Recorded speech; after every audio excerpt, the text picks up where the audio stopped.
ये चाह रहा हूँ कि एक तो प्रपोजल हो जाएगा अपना, प्रपोजल के बाद एक्सेप्टेंस करेंगे, लेकिन पहले आज जो प्रपोजल है ना उसको ढंग से क्लियर करेंगे, कुछ केस लॉज डिस्कस कर लेंगे। उसके अलावा जो टाइप्स ऑफ ऑफर है ना, ये टाइप ऑफ जो प्रपोजल की बात करें, टाइप ऑफ प्रपोजल है, वो हम डिस्कस करेंगे। ये डिस्कस करने के बाद फिर क्या हो जाएगा कि हमारे पास एक कंसिडरेशन है, एक्सेप्टेंस के बाद कंसिडरेशन करेंगे, और कंसिडरेशन के बाद फिर धीरे धीरे आगे बढ़ जाएंगे हमसे, ठीक है। तो ओके सर। हमने अभी तक जो किया है बेसिक वो हमने जो अभी तक किया है बेटा, वो बेसिकली किया है कि अभी तक जो हमारा हुआ है ना, वो एक तो पहले हमने देखा था डेफिनेशन ऑफ कॉन्ट्रैक्ट। तो कॉन्ट्रैक्ट की डेफिनेशन हमने सामने देख ली थी। यस कॉन्ट्रैक्ट का सर। मतलब होता है agreement enforceable by law by shall law. Become contract. Contract. Contract की डेफिनेशन बेसिकली थी कि agreement enforceable by law shall become contract, ठीक है। तो ये तो कॉन्ट्रैक्ट की डेफिनेशन थी। अब उसके अलावा अगर हम देख लेते हैं तो सेक्शन 2H हमने देखा था, तो हमने स्टार्टिंग जो कर दी थी बेटा, वो स्टार्टिंग की थी बेसिकली सेक्शन 2A से। सेक्शन 2A हमने किया, तो सेक्शन 2A को मैंने कुछ 5 पार्ट में डिवाइड कर दिया था। तो 5 पार्ट में जब डिवाइड किया तो देखो सेक्शन 2A में बेसिकली पहली बात स्टार्टिंग में फिर पढ़ के बता देता हूँ। तो सेक्शन 2A बोलता है when one person signify his willingness to do और abstain from doing something with a view to take consent of that other person, so that is basically a proposal। तो प्रपोजल की जब हम बात कर रहे हैं तो बेसिकली प्रपोजल होता क्या है कि व्हेन वन पर्सन सिग्निफाई, तो proposal basically initiation of transaction होता है किसी भी कॉन्ट्रैक्ट का। तो अगर कोई कॉन्ट्रैक्ट स्टार्ट हो रहा है तो उस कॉन्ट्रैक्ट की सबसे पहली स्टेज अगर कुछ होगी तो वो प्रपोजल ही होगी, ठीक है बेटा। ओके तो सर। इसलिए हमने प्रपोजल किया था। अगर हम प्रपोजल समझ जाते हैं, अगर हम प्रपोजल समझ जाते हैं तो इसका मतलब ये है कि उस कंडीशन में अगर हम प्रपोजल समझ जाते हैं तो इसका मतलब ये है कि जो हमने इनिशिएशन है ना, स्टार्टिंग है, वो समझ ली। तो एक बार फिर से हम प्रपोजल पढ़ते हैं, और प्रपोजल के बाद फिर टाइप्स ऑफ प्रपोजल पे हम जाएंगे, और इसके जितनी भी केस लॉज वगैरह हैं वो हम सब डिस्कस कर लेंगे। तो सेक्शन 2 स्टार्टिंग से हम देख लेते हैं। तो सर। व्हेन, जी बेटा। सर आपने वो कल पीपीटी शेयर नहीं करी। चलो मैं शेयर कर दूंगा उसको, आज कर दूंगा शेयर, ठीक है। Okay sir, thank you sir. Okay बेटा।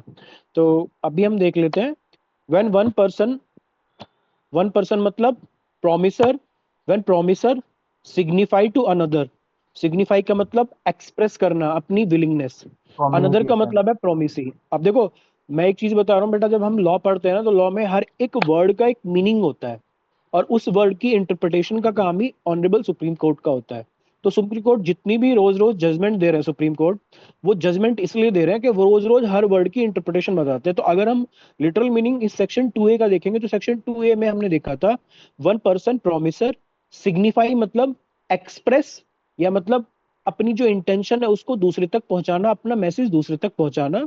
Signify his willingness to do positive act और abstain from doing anything negative act with a view to obtaining the assent of that other to such act or abstinence he is said to make a proposal। so अगर हम बात करें तो ये हम पढ़ रहे थे, ठीक है। तो ये तो अपना प्रपोजल है। तो प्रपोजल की अगर बात करोगे तो basically this is the first transaction of contract, to initiate a contract. लेकिन आज जो हम स्टार्ट करेंगे, हम दो चीजें स्टार्ट कर रहे हैं। एक तो हम ढंग से इस सेक्शन 2A को फिर से इसका एनालिसिस कर लेते हैं। उसके अलावा हम पढ़ेंगे टाइप्स ऑफ ऑफर, क्योंकि अगर हमारी दो चीज क्लियर हो जाएंगी तो आप ये चीज समझ के चलो कि उसके बाद हमारा एक्सेप्टेंस, और एक्सेप्टेंस के बाद कंसिडरेशन है, तो यहाँ पे हम पहुंच जाएंगे। तो लेकिन पहले हम देख लेते हैं टाइप्स ऑफ ऑफर, ठीक है। Okay sir. ओके बेटा, एक मिनट दिखाता हूँ बस आपको। Okay sir.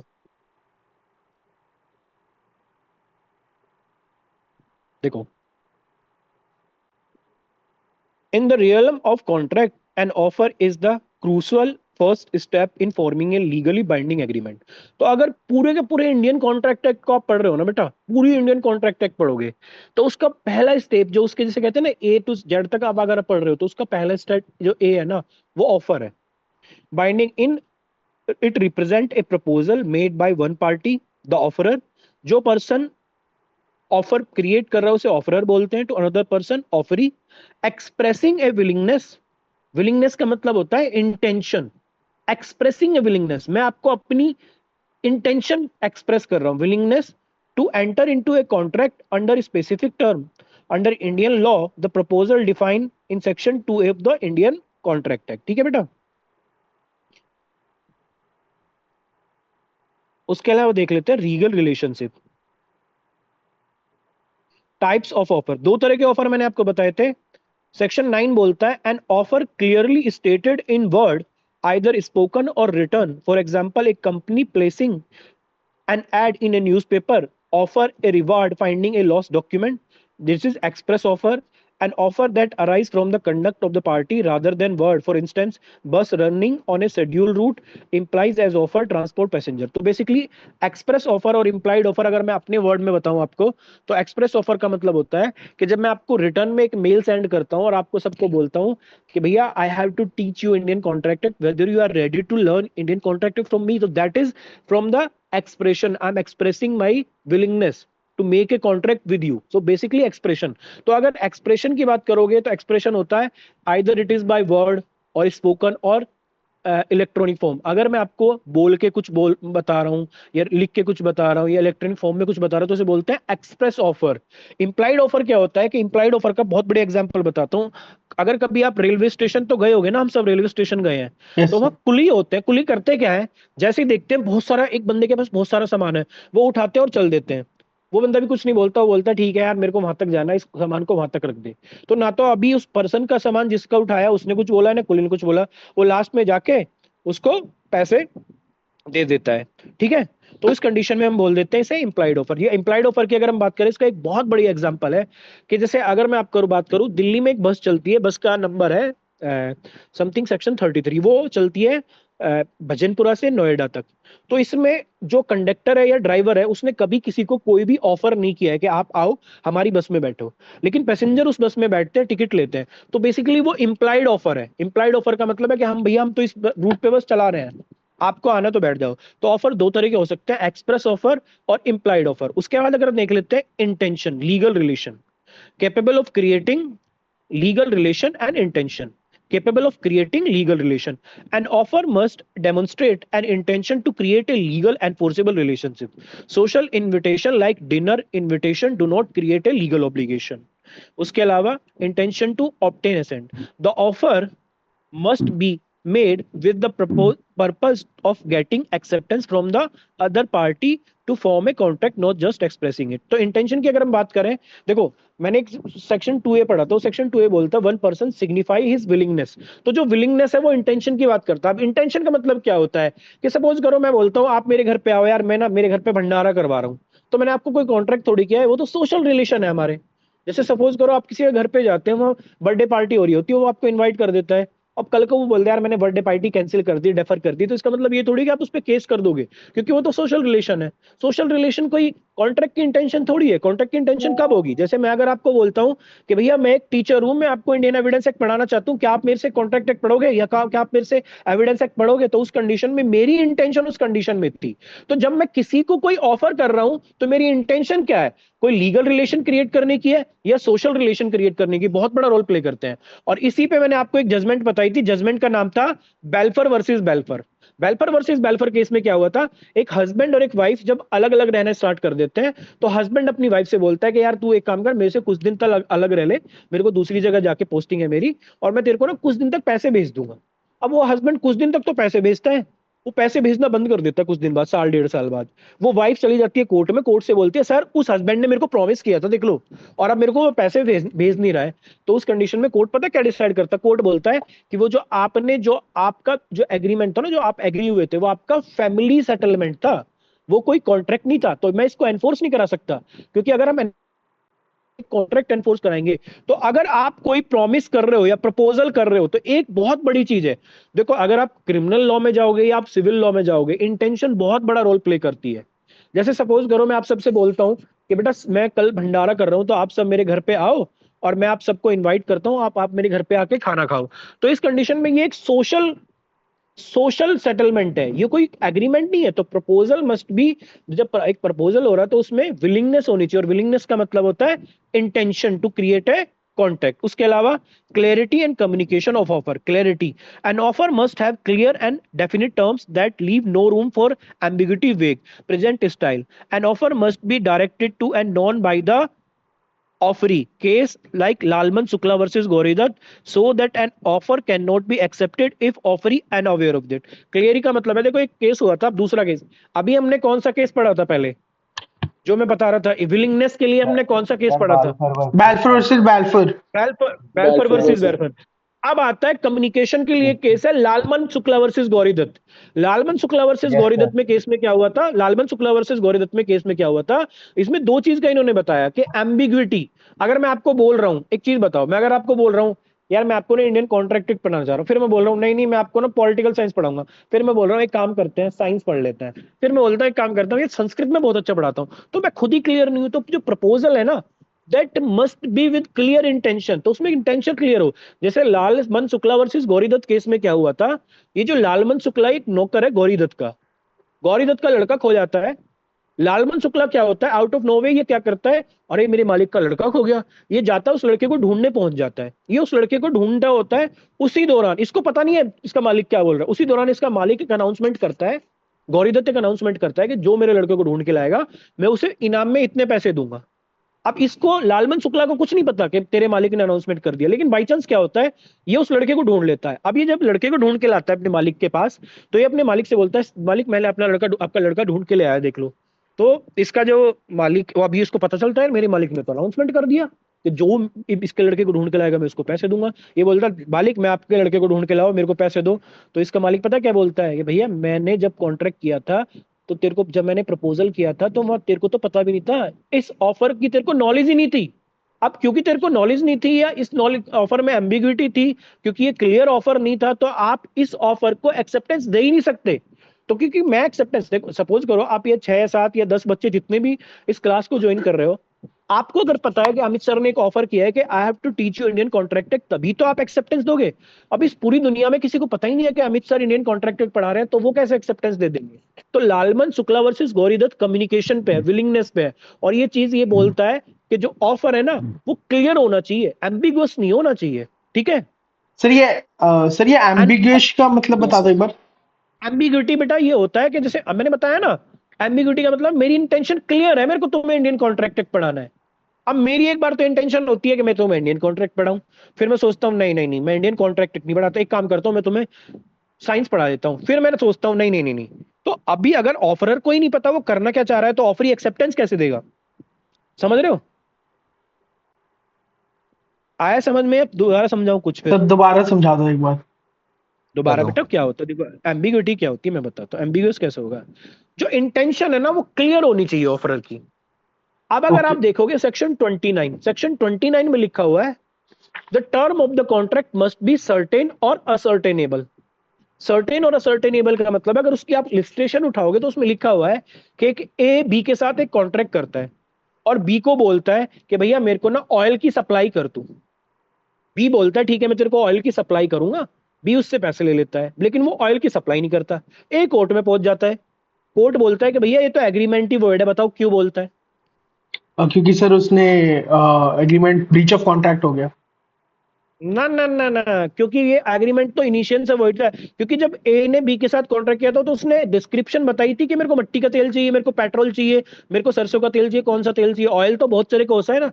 तो ये कैसा हुआ, एम्बिगुअस अनसर्टेन टर्म है ना इसमें। तो अच्छा। अगर मैं किसी को ऑफर कर रहा हूं, अगर मैं किसी को ऑफर कर रहा हूं, अगर मैं तुम सबको बोल रहा हूं कि भैया मैं तुम सबको इंडियन कॉन्ट्रैक्ट एक्ट पढ़ाना चाह रहा हूं, तो मेरी इंटेंशन क्लियर है कि मैं तुम सबको इंडियन कॉन्ट्रैक्ट एक्ट पढ़ाना चाह रहा हूं। लेकिन अगर मैं तुमको बोल रहा हूं कि मैं तो साइंस भी पढ़ा सकता हूं, मैं तो कॉमर्स भी पढ़ा सकता हूं, मैं तो कुछ भी पढ़ा सकता हूं, मैं ये भी कर सकता हूं वो भी कर सकता हूं, तो मेरी ऑफरर की इंटेंशन ही क्लियर नहीं है। तो सर ऑफरर की इंटेंशन देखो, बेसिकली सर एक बेसिकली क्वेश्चन सुनो, था। बेसिकली मैं बताता हूँ उसके बाद इसे नोट कर लो अपने नोटिस। बेसिकली मैंने एक चीज बताई थी आपको कि एग्रीमेंट होता है agreement to agree on the certain thing, on the same thing in the same sense. जब मैंने आपको बोल दिया कि मैं आपको इंडियन कॉन्ट्रैक्ट एक्ट पढ़ाऊंगा, तो आपने सुना कि सर हमको इंडियन कॉन्ट्रैक्ट एक्ट पढ़ाएंगे। मेरी तरफ से भी क्लियरिटी है और आपकी तरफ से भी क्लियरिटी है। लेकिन उसी चीज में अगर मैं आपको बोल रहा हूँ कि मैं आपको इंडियन कॉन्ट्रैक्ट एक्ट पढ़ाऊंगा और आपको समझ में नहीं आ रहा सर बोल क्या रहे हैं, सर क्या बोलना चाह रहे हैं, इंडियन कॉन्ट्रैक्ट एक्ट पढ़ाएंगे, साइंस पढ़ाएंगे, मैथ पढ़ाएंगे, कॉमर्स पढ़ाएंगे, तो जो ऑफर है ना, ऑफरर की इंटेंशन ही क्लियर नहीं है वो करना क्या चाह रहा है। जब मेरी खुद की इंटेंशन क्लियर नहीं है तो ऑफर ही काहे पे एक्सेप्टेंस दे देगा? समझ, अब बता। वंश अब पूछ। सर मेरा एक क्वेश्चन था, जैसे सर आपने बताया इम्प्लाइड ऑफर होता है बाय कंडक्ट, लेकिन सर लालमन शुक्ला ने भी तो अपना कंडक्ट कर दिया था ना। हाँ मैं बताता हूँ बेटा, इसमें क्या होता है बेसिकली, जिस पर्सन को ऑफर की नॉलेज ही नहीं है वो एक्सेप्टेंस देगा कैसे। मैंने एक चीज बताओ, लालमन शुक्ला वर्सेस गौरीदत्त में क्या होता है कि मैं अमित, मेरा एक नौकर है सुमित, मेरा बेटा खो गया। सुमित को क्या पता लगा, अरे मालिक का बेटा खो गया। अब क्योंकि वो तो मेरे एम्प्लॉयमेंट में है ना, मैं बोलता हूँ यार सुमित देख ले मेरा बेटा खो गया, ढूंढ के ले आ। तो मैं परेशान होता हूँ, वो जाता है आउट, वो मतलब वॉलंटरी में बोलता भी नहीं, वॉलंटरी क्योंकि उसके मालिक का बेटा खो गया। अब वो निकल जाता है, वो मेरे बेटे को ढूंढ के भी ले आता है। जब वो मेरा बेटा ढूंढ रहा था 2 या 3 दिन तक, उसी दौरान मैंने एक अनाउंसमेंट कर दिया कि मैं, जो मेरा बेटा मेरे को ढूंढ के ला के देगा उसको 50,000 रुपए दूंगा। लेकिन इस ऑफर की नॉलेज लाल जो नौकर है उसको है ही नहीं, सुमित को पता ही नहीं है कि मैंने ऑफर कर दिया है। सुमित आता है और मेरे को बेसिकली अपना बेटा, मेरा बेटा पकड़ा देता है। फिर सुमित कल को क्लेम करता है कि सर आप ही ने तो बोल दिया था, ऑफर किया था इस कंडीशन में। तो मैं बोलता हूँ कि भैया तेरे को ऑफर की नॉलेज नहीं थी। जब आपको ऑफर की नॉलेज नहीं है, देखो मैंने एक चीज बताई थी, इंडियन कॉन्ट्रैक्ट एक्ट की फर्स्ट स्टेप है ऑफर। अगर आपको ऑफर का ही नहीं पता है तो बेसिकली आप एक्सेप्टेंस कहां से दोगे। क्योंकि जब आप एक चीज समझो, मैंने एक बात बताई थी, इंप्लाइड ऑफर की बात मैंने करी थी कि एक बस चलती है जिसका नंबर है 33, वो भजनपुरा से और नोएडा तक चलती है। तो आपको पता है एक रूट पे डेली वो बस सुबह 9 बजे जाती है, आप गए उस बस यस में बैठ जाते हो, ठीक है, आप कंडक्ट, लेकिन आपको इम्प्लाइडली ऑफर का पता है, और इम्प्लाइडली जो कंडक्टर है या जो ड्राइवर है उसका भी पता है। अब अगर आप किसी कार में जाके बैठ जाओगे कि चल भैया मुझे नोएडा ले चल, तो इम्प्लाइडली वो थप्पड़ मार के हमको बाहर निकाल देगा, क्योंकि ना तो उसने कोई ऑफर किया है, तो इम्प्लाइड ऑफर की भी कहीं ना कहीं तो मेरे को नॉलेज होगी ना। अब यस जैसे सर। सपोज करो आपके आपके इंस्टीट्यूशन के बाहर कोई ऑटो रिक्शा खड़ा है, लेकिन आपको वो जाके मेट्रो पे छोड़ता है, उसका एक रूटीन है कि वो आएगा मेट्रो पे छोड़ेगा, मेट्रो से फिर इंस्टीट्यूट आएगा, इंस्टीट्यूट से मेट्रो पे जाएगा। तो उस कंडीशन में होता क्या है कि उसे पता है, उसके कंडक्ट से हमको पता है कि भैया ये जाएगा ही कहाँ पे, मेट्रो तक जाएगा। तो हम जाके चुपचाप बैठ जाते हैं, वो मेट्रो पे हमको छोड़ देता है। अब लालमन शुक्ला वर्सेस गौरीदत्त में देखो, जब कंडक्ट से हम कर रहे हैं तो कंडक्ट से मेरे को भी पता है और ड्राइवर को भी पता है कि हम क्या ऑफर कर रहे हैं, इंप्लाइडली मेरे को भी पता है, इंप्लाइडली ड्राइवर को पता है। लेकिन लालमन शुक्ला वर्सेस गौरीदत्त में क्या नौकर को ऑफर की नॉलेज थी, मेरा क्वेश्चन है। No sir. नहीं थी ना। तो जब ऑफर नहीं की सर। नॉलेज ही नहीं है तो, जब आपको ऑफर की नॉलेज ही नहीं है तो आप एक्सेप्टेंस कहां से दे दोगे। क्योंकि अगर ओके फर्स्ट सर स्टेप समझ ही इनिशिएट नहीं हुआ, अगर ट्रांजेक्शन इनिशिएट नहीं है तो कंक्लूड कैसे कर दोगे आप। तो इसमें जो इसका इसके जो जो इसकी बल्कि एक्सेप्टेंस इस कोई केस ने रेमेडी नहीं दी थी ना, जो वो कंसिडरेशन नहीं दिलवाई थी, इनाम के पैसे नहीं दिलवाए थे, इसलिए नहीं दिलवाए थे क्योंकि मालिक की कंटेंशन ये थी कोर्ट में जाके, सर मैंने ऑफर तो दिया था, जनरल ऑफर मेरा था, लेकिन क्या लालमन शुक्ला, क्योंकि लालमन शुक्ला अगर ढूंढ के लाता है, लालमन शुक्ला अगर आप उसके बेटे को ढूंढ के लाता है, वो during the course of employment ढूंढ के ला रहा है। वो अगर उसको ये थोड़ी पता है कि मैं कॉन्ट्रैक्ट करके ढूंढ के ला रहा हूं, वो तो उसका नौकर है, उसको ढूंढ के ले आया। अगर वो सपोज करो एक अनाउंसमेंट करता कि जो मेरे बेटे को ढूंढ के लाएगा मैं उसको 50,000 रुपए दूंगा, उस कंडीशन में वो कॉन्ट्रैक्ट के कंप्लायंस में जाता। लेकिन वो कॉन्ट्रैक्ट के कंप्लायंस में नहीं गया था, ऑफर के कंप्लायंस में नहीं गया था, वो तो during the course of employment voluntary गया और बेटे को ढूंढ के लाता है। अब क्योंकि जब उसने प्रपोजल ही नहीं पता उसको, तो एक्सेप्टेंस कहां से देगा। सर अगर अभी उसको समझ में आया, नहीं आया तो। सर अगर हाँ उसको बेटा, फिर बताओ। प्रपोजल पता होता तो वो अगर हाँ, वो लेके आता तो वो एम्प्लॉयमेंट के अंदर आता या फिर वो उसका कॉन्ट्रैक्ट होता। उसका कॉन्ट्रैक्ट कॉन्ट्रैक्ट होता, होता क्योंकि है। उसने बोल दिया हु एवर का मतलब either he is my employ और ही इज एनीवन।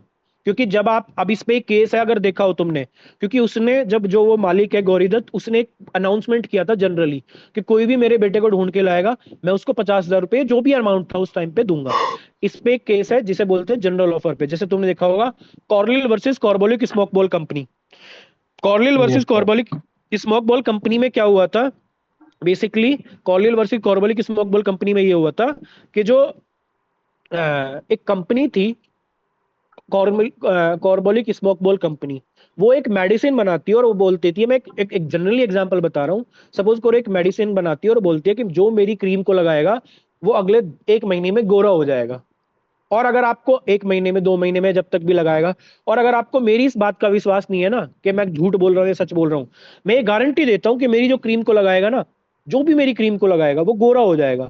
और अगर मेरी आप बात को विश्वास नहीं है तो मैं एक काम करता हूँ, एसबीआई में या किसी भी बैंक में 50 लाख रुपए इनाम के रख रहा हूँ कि अगर आप ये प्रूव कर देते हो कि मैंने 1 या 1.5 महीने तक वो क्रीम लगाई है और मैं गोरा नहीं हुआ, तो आप उस 50 लाख रुपए को क्लेम कर सकते हो। तो बेसिकली ये कैसा ऑफर था, जनरल ऑफर था। जनरल ऑफर ऐसा होता है जिसमें पब्लिक एट लार्ज को ऑफर होता है, जिसमें जो यस सर। एक्सेप्ट कर रहा है वो सर्टेन, देखो अगर हम बात करें ऑफरर की और ऑफरी की, offeror must be certain person, offeree must be certain person. तो जब हम पब्लिक एट लार्ज को कर रहे होते हैं तो whoever following the condition, whoever fulfilling the condition shall be offeree. उस कंडीशन में अगर हम बात कर रहे हैं प्रोमिसी की, तो प्रोमिसी कौन हो जाएगा? वो पर्सन जो उस कंडीशन को जो जनरली किसी प्रोमिसर ने अनाउंस किया फुलफिल कर रहा है। तो कॉर्लियल वर्सेस कॉर्बोलो की स्मोकेबल कंपनी में ये हुआ था कि एक लेडी क्या करती है, उस मेडिसिन को अपने ऊपर अप्लाई करती है और वो बहुत दिन तक अप्लाई करती है, उसको कोई रिजल्ट ही नहीं मिलता। वो उस कंपनी के अगेंस्ट में केस कर देती है। कंपनी प्ली लेती है कि मैंने आपके साथ थोड़ी कॉन्ट्रैक्ट किया है। तो वो कोर्ट बोलता है कि भैया ये ऑफर अलग टाइप का ऑफर है, ये ऐसा ऑफर है जिसे बोलते हैं जनरल ऑफर। जनरल ऑफर का मतलब है जिसमें प्रोमिसर तो सर्टेन है, जो प्रपोजल है, जो प्रपोजर है वो तो सर्टेन है, लेकिन प्रोमिसिव वर्ल्ड एट लार्ज है, पब्लिक एट लार्ज है। Whoever fulfilling the condition shall automatically become offeree या प्रोमिसी। ठीक है। तो ऐसी लालमन शुक्ला वर्सेस गौरीदत्त केस में क्या हुआ था, वो अनाउंस करता है कि जो मेरे बेटे को ढूंढ के लाएगा मैं उसको 50,000 रुपए दूंगा, समथिंग करके चलो। लेकिन जैसे दूसरे वाले केस में कॉर्लियल वर्सेस कॉर्बोले की स्मोकबॉल कंपनी में क्या हुआ था, उस कंपनी ने एक एड निकाली थी एक न्यूज़पेपर में। उस एड को पढ़ने के बाद उस लेडी ने वो क्रीम अप्लाई की थी, तो उस लेडी को उस ऑफर की नॉलेज थी। लेकिन लालमन शुक्ला वर्सेस गौरीदत्त केस में क्या नौकर को ऑफर की नॉलेज थी? No sir. No sir, no sir. नहीं थी। नहीं थी ना। नो तो इस सर। कंडीशन में क्योंकि वो एम्बिगुअस था, क्योंकि उसको नॉलेज नहीं थी, तो हो ही नहीं पाएगा कंप्लीट। ठीक है। सर उसके अगर अलावा हम देख उसको लेते हैं। सर अगर उसको हाँ बेटा। नॉलेज नहीं थी और किसी ने लेट से उसको बता दिया और फिर वो बोलता है कि हाँ हाँ मुझे नॉलेज थी, तो सर क्या हाँ उसको हाँ। उसके 50,000 मिलते कॉन्ट्रैक्ट के फिर हिसाब मिलते से? हैं। फिर पता कैसे मिलता है? हाँ फिर मिलते हैं ये। देखो बेटा होता क्या है, जब हम कोर्ट में जाएंगे ना, अभी आगे हम लॉयर बनेंगे, दो तरह के क्वेश्चन होते हैं। एक होता है क्वेश्चन ऑफ फैक्ट। कोर्ट में जाके ना लालमन शुक्ला को एक बात प्रूव करनी थी कि सर मेरे को इस फैक्ट की नॉलेज थी, वो प्रूव ही नहीं कर पाया होगा। अगर वो ये प्रूव कर यस देता कि सर। सर मैंने देखो सर मैं ढूंढने गया था और मैंने इनकी एडवर्टाइजमेंट वहां देखी थी या उस पर्टिकुलर पर्सन ने मेरे को बताया था, तो वो कोई भी डॉक्यूमेंट्री या ऑरल एविडेंस देके ये प्रूव कर देता कि सर मेरे को इनके ऑफर की नॉलेज थी, इसी वजह से मैं उस लड़के को ढूंढ रहा था, तो उसको पैसे मिल जाते। समझ रहे हो? लेकिन यस वो प्रूव सर। ही नहीं कर पाया था। अब सर एक देखते लॉ हैं law of express fact offer. होता है, एक लॉ ऑफ फैक्ट होता है, दूसरा कौन सा होता है सर? बेटा लॉ ऑफ फैक्ट नहीं होता, ये होता है क्वेश्चन ऑफ फैक्ट और question of law. Question of fact और क्वेश्चन ऑफ लॉ मैं आपको बता देता हूं क्या होता है। देखो बेटा, जैसे मैं ए और बी का एक कॉन्ट्रैक्ट होता है। ए और बी के बीच में अगर कॉन्ट्रैक्ट हो रहा है और अगर ए या बी ने कॉन्ट्रैक्ट ब्रीच कर दिया, तो कॉन्ट्रैक्ट को परफॉर्म करने की लाइबिलिटी उनकी सेक्शन 37 और section 73 of Indian contract act में। 37 बोलता है पार्टी हैज टू परफॉर्म, 73 बोलता है if party is not performing that he has to pay the compensation. तो उस कंडीशन में जब हम सेक्शन 37 की लाइबिलिटी देख रहे हैं, सेक्शन 73 की लाइबिलिटी देख रहे हैं, जब हम प्रोविजन ऑफ लॉ चेक कर रहे हैं उसे बोलते हैं क्वेश्चन ऑफ लॉ। तो जब हम क्वेश्चन ऑफ लॉ चेक करते हैं तो कहीं ना किसी लॉ बुक में वो लिखा होता है। तो अगर आपको क्वेश्चन ऑफ लॉ सेटल करना है तो जितने भी लॉ इंडिया में चल रहे हैं वो आप लॉ की बुक उठाओगे उसमें देख लोगे। लेकिन क्वेश्चन ऑफ फैक्ट क्या होता है कि सपोज करो मैं एक स्टोरी बताता हूं आपको कि सपोज करो मैं और बी के साथ एक कॉन्ट्रैक्ट करता हूं कि मैं आपको इंडियन एविडेंस एक्ट पढ़ाऊंगा और 1 महीने में आपको इंडियन एविडेंस एक्ट पढ़ा दूंगा और आप मेरे को 50,000 रुपए दे दो। ठीक है। बी बोलता है कि सर, अब बी क्या बोलता है कि सर इसने तो हमसे 50,000 रुपए ले लिए और हमको इंडियन एविडेंस एक्ट भी नहीं पढ़ाया, ये भी नहीं पढ़ाया, वो भी नहीं पढ़ाया। मैं बोलता हूँ पढ़ाया, वो बोलता नहीं पढ़ाया। तो इस कंडीशन में अब वो कुछ ऑरल एविडेंस देगा, कुछ डॉक्यूमेंट्री एविडेंस देगा।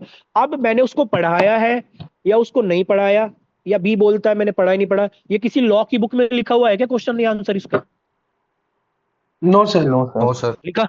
तो वो कैसे प्रूव करेगा? वो डॉक्यूमेंट्री एविडेंस देगा या ऑरल एविडेंस देगा। इसे बोलते हैं question of fact.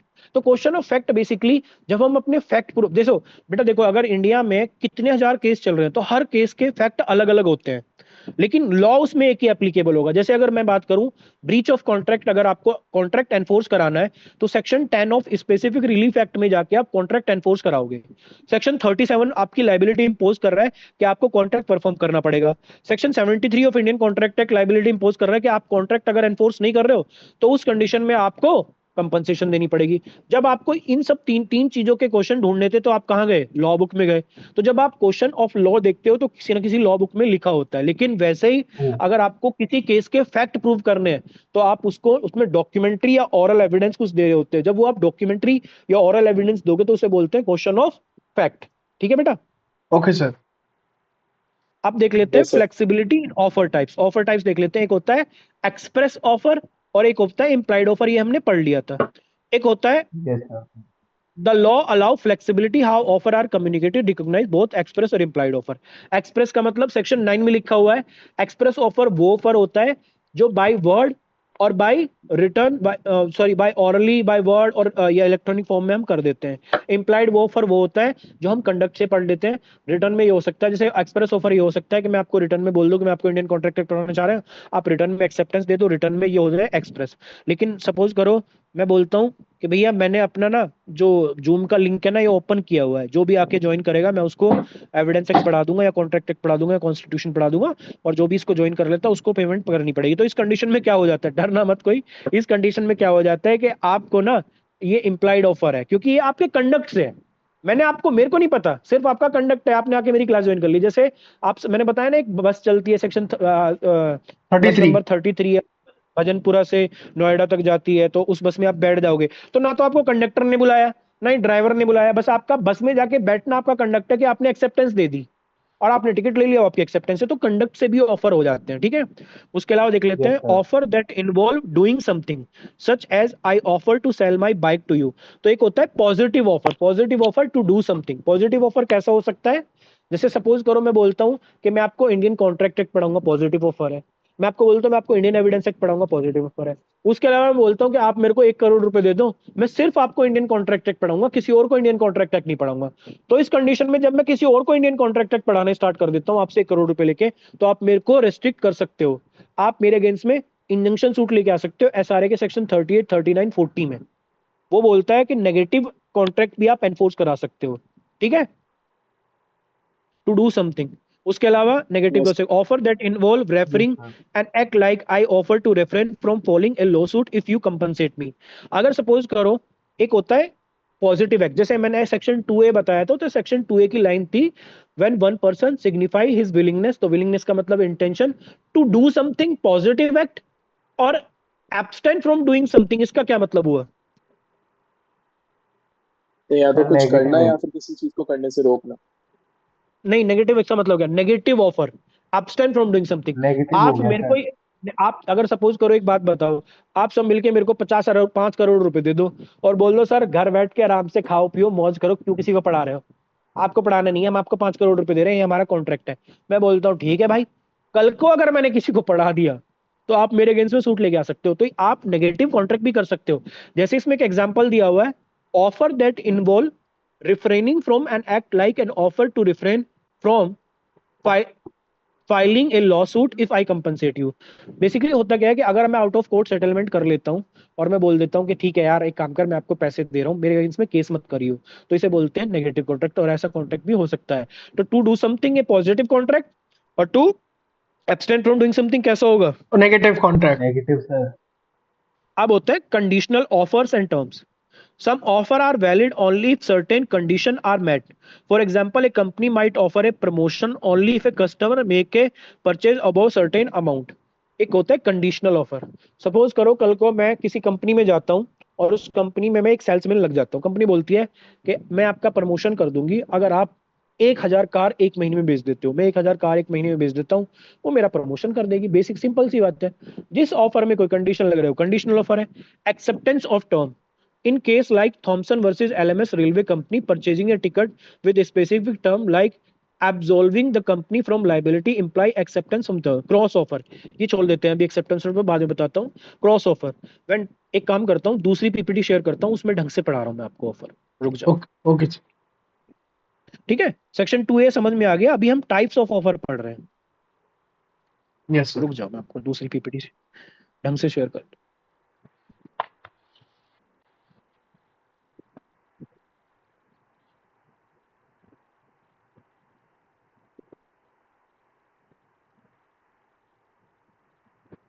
Express offer हो गया, एम्प्लॉयड ऑफर हो गया, उसके बाद है जनरल ऑफर। अब पहले पढ़ेंगे जनरल ऑफर।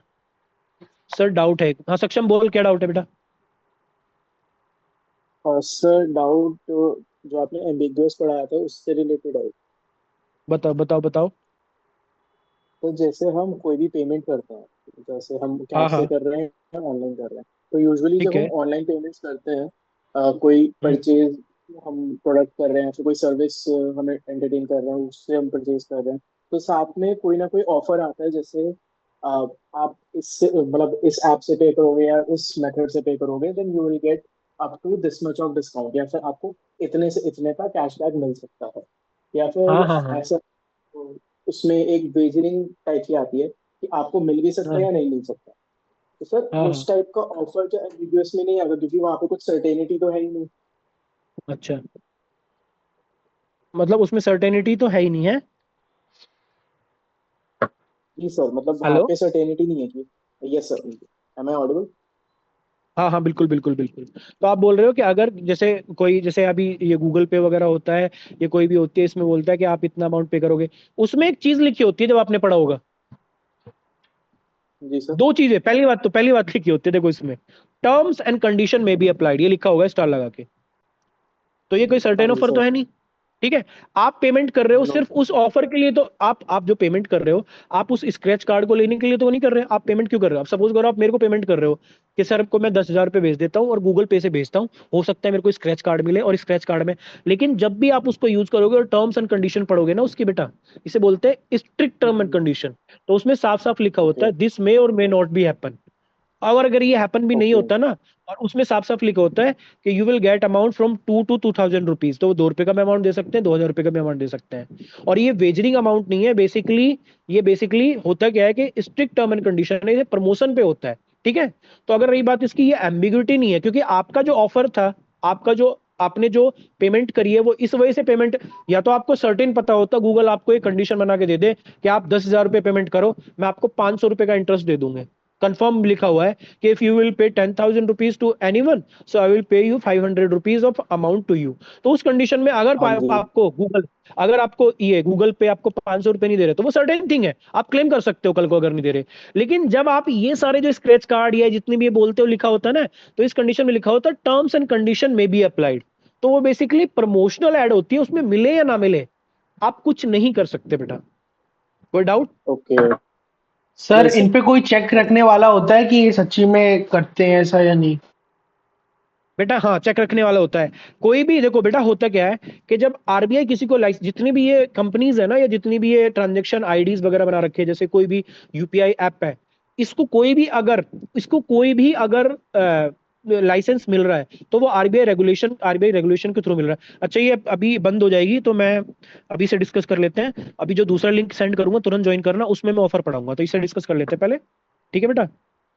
तो बेसिकली होता क्या है कि आरबीआई बेटा इन सबको लाइसेंस देता है। अब है क्या, क्योंकि देखो बेटा ये है कंपटीशन का जमाना, ये कमर्शियल एरा चल रहा है। तो कमर्शियल एरा में हर कंपनीज को कुछ ना कुछ एक्स्ट्रा चीजें करनी होती है, तो आरबीआई उसे लॉफुल मैनर में अलाउ कर देती है। अब आरबीआई, अगर कोई यूपीआई कंपनी आपको बोल दे कि हम आपको चंद्रमा पे पहुंचा देंगे जी, हम आपको सूरज पे पहुंचा देंगे जी, हम आपको मंगल ग्रह पे पहुंचा देंगे, तो ये तो भाई अनरीजनेबल सी कंडीशन होगी।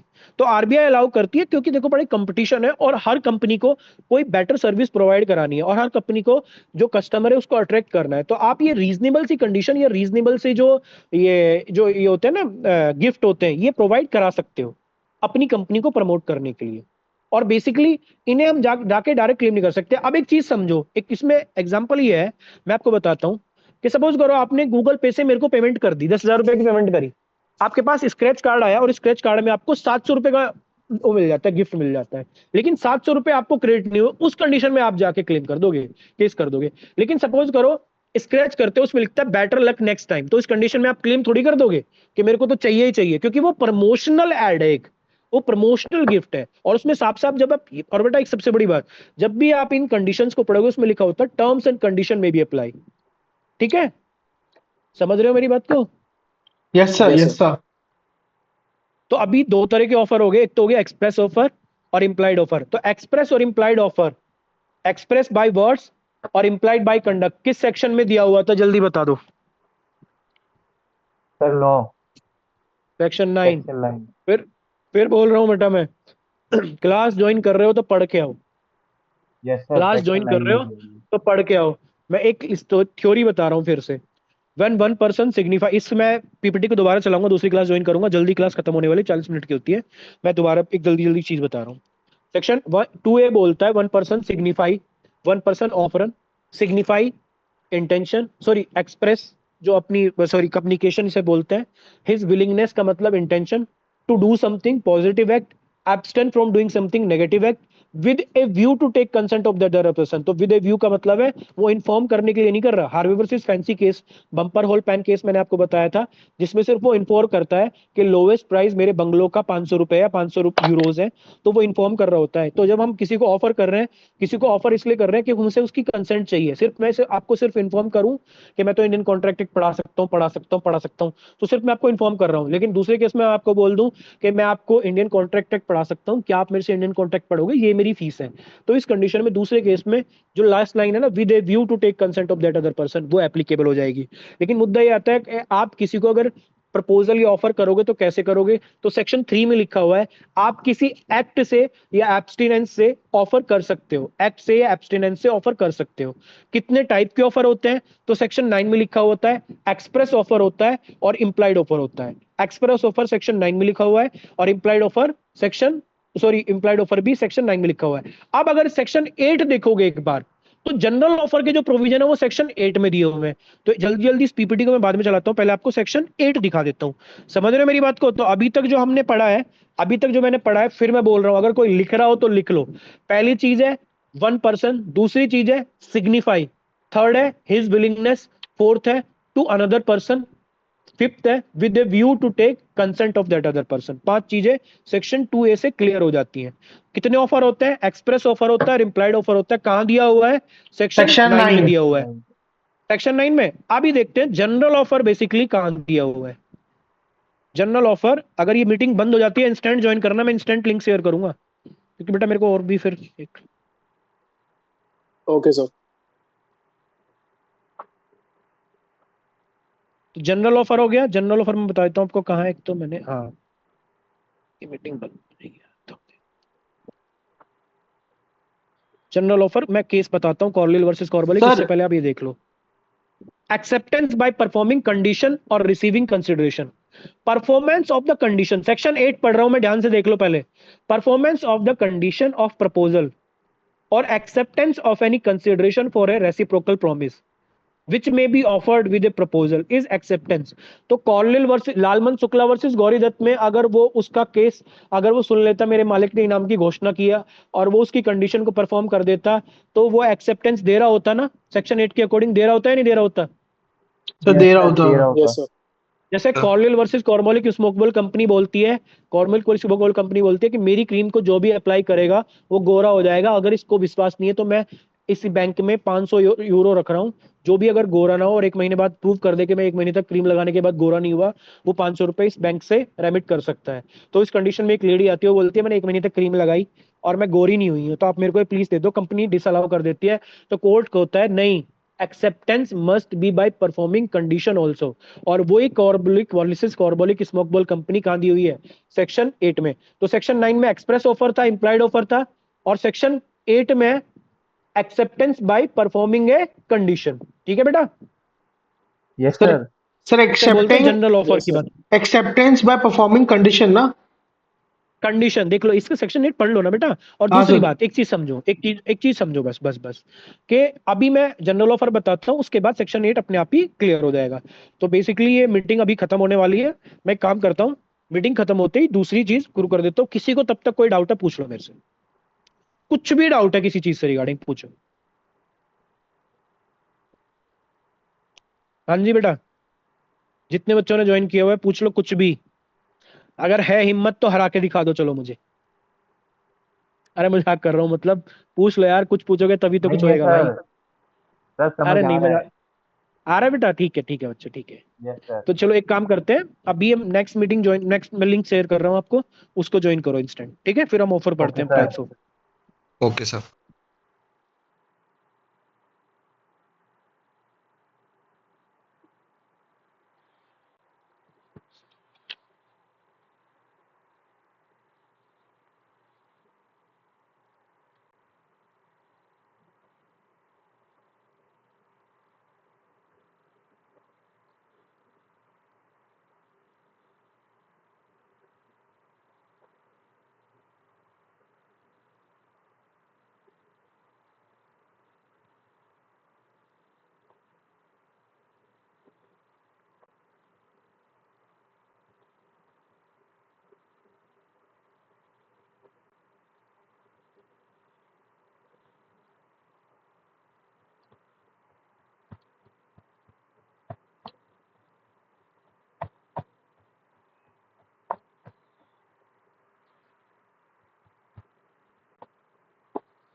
सर आवाज आ रही है?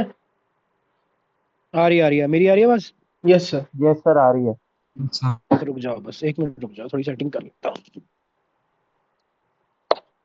आ रही है आवाज? Yes sir. Yes sir. ठीक है, ठीक है।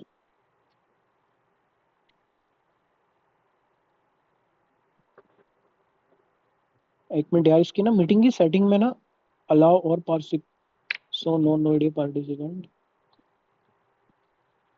Always so tick. सभी ने ज्वाइन कर लिया, कोई रहता भी है? हाँ, सबने ज्वाइन कर, चलो। तो अभी पढ़ेंगे बेटा, एक्सप्रेस ऑफर हो गया, इम्प्लाइड ऑफर हो गया। अब पढ़ लेते हैं जनरल ऑफर। कौन सा केस है जनरल ऑफर का? लैंडमार्क जजमेंट बताओ चलो। सर अभी तो आपने बताई। कौन सा है बता। Sir Carlill versus Carbolic Smoke Ball. Yes sir. Carlill versus Carbolic smoke ball company है भाइयों, इतना तो अपडेट यस रखो सर, अपने आप को। यस सर, बता दिया। हाँ, चल 1 मिनट रुक जाओ, बस शेयर कर दूं पीपीटी फिर मैं।